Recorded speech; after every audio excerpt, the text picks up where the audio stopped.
All right, so I have a very complicated topic, but I spoke about a couple of things. Um, I had a PhD right now. Women are just complex, and they in power trips. And this is a truth. It's not even a joke. I really got a honorable degree on this. Women are have very complexity issues on the cosmetic look, on the physical look of the vaginas. They know that every single woman knows the vagina is very ugly, so that's why they empower. I'm not sure if it's something like they think they're supposed to have a penis too or something, but every single woman, every single female is complex about how their vagina looks down there. I just got that one.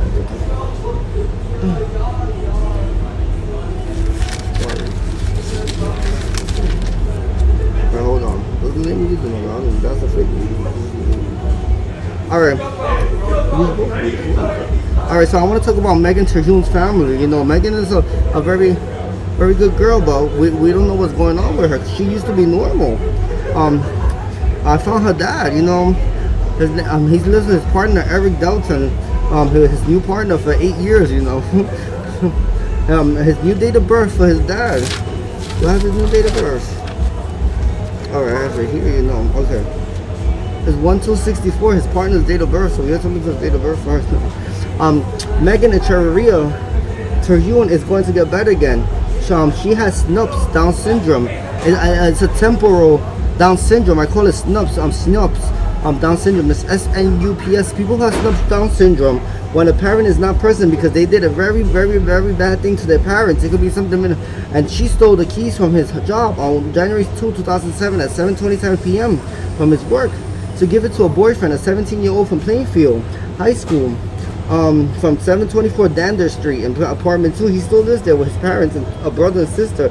He works at Edison as a car salesman in Open Road Honda. He's 5'9", 132 pounds, slim, brown eyes, black hair, African American. He had sex with Megan 7 times. In the gym locker rooms after school. They broke up on September 7th in 2009. She worked one day for L'Oreal for 2 hours, and she left and got her 2-door car and drove to Woodlawn Cemetery. She sits in a bench behind Woodlawn Cemetery, sits there for 7 hours and 17 minutes that day. She's been to work to that park 72 times alone. She said she worked for 4 months and 2 days.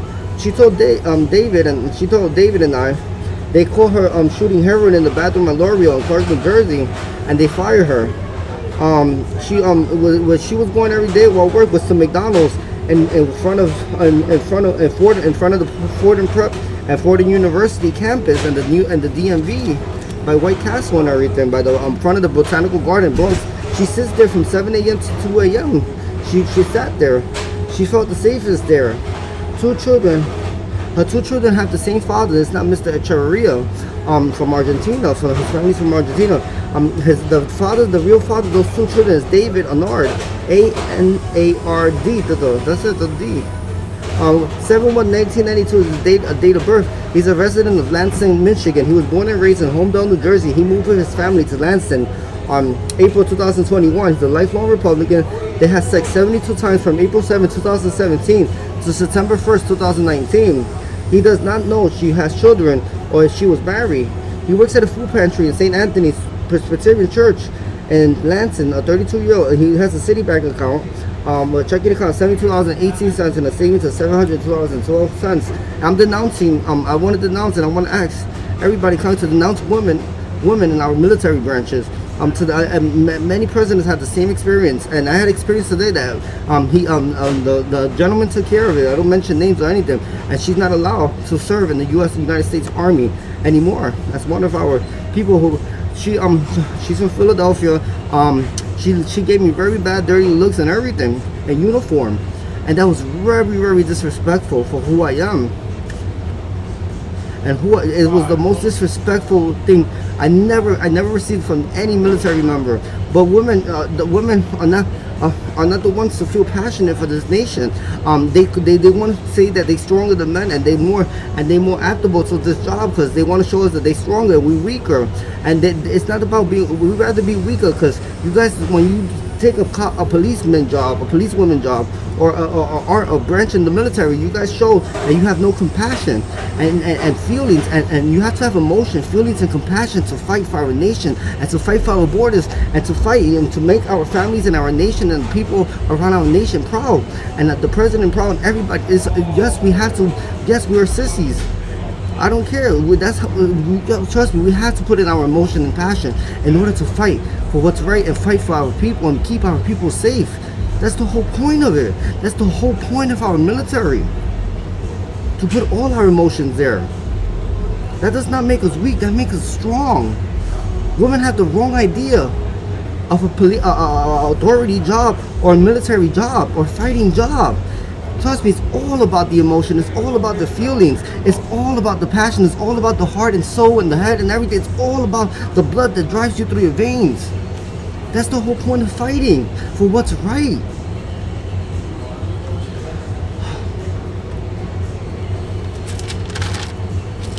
All right. So Megan's kids' grandparents are Mrs. Ethel, a 61-year Mr. David Sr. and brother Aaron. Now you guys are grandparents of 2 boys and an uncle, 2 boys. Megan's black boyfriend from Plainfield threw the keys away. I didn't know what reason she gave it. She never had. So she took them because she never had keys. They never gave her keys, so she took them so she could know that she has keys. So something very childish, something that probably she's embarrassed of, and it's the stupidest thing not to be embarrassed. It's kid stuff, you know. She was like 18, 19. It's something very juvenile. I'm not juvenile. We young, you know. We do stupid shit like that.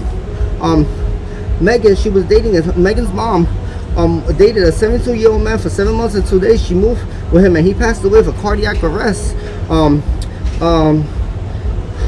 On January 7, 2016, at 72, they lived in Seattle, Washington, in a 7-bedroom, 4.5-bathroom home, 6,545 square foot home. On the house right, I won the house on the right. They had it in the market, and the people passed away, and they took it off the market before they passed away. And I was gonna put an offer in this house. I wanted to pay. It was a pink house. I'm building Mallorca. This house was built in 1304 Mallorca, Spain by Don Eduardo Cortés Maldonado con Bajo Boquerón from Las Piedras, Puerto Rico, and I need that house. I love that house. This house is the most beautiful thing in the Seattle. Trust me, it's not for everybody. No one was interested in Seattle. It's not for people of Seattle. I was scared I would not find this home again. The house she lives is appraised at $17.4 million. Mine is appraised at was for sale at $13.4 million. She married a Canadian man, no family, entrepreneur. She met him in Costa Rica. On December 7, 2015, the Rita Resort, Costa del Este. They hit it off. She was single, Mr. Andrew Darden is his name. She fell in love at first sight. They fell in love with each other. She left directly from Costa del Este with him to Seattle, Washington. He owns Barbasol, evaluated on $36.4 trillion, which goes to royalty. He has a Goldman Sachs account of $217.4 billion, a Fidelity of $307.2 billion, a John Hancock of $718.2 billion, a Citibank of $7,128.32, and a savings of $72.1 million, which you can have. You know, she can have that. He has an Amex, which she can have too, of $100,000 credit limit, and her balance today of $27,580. Her last 5 transactions were one for Walmart for $178.97, a JCPenney one for $217.07, a Target one for $304.07, a Publix one for $384.12, and a Hollister one for $281,000. You know what I'm thinking, WT, she's white trash. This gentleman owns 7 properties. I'm gonna get to the properties next because we don't know where she's at yet.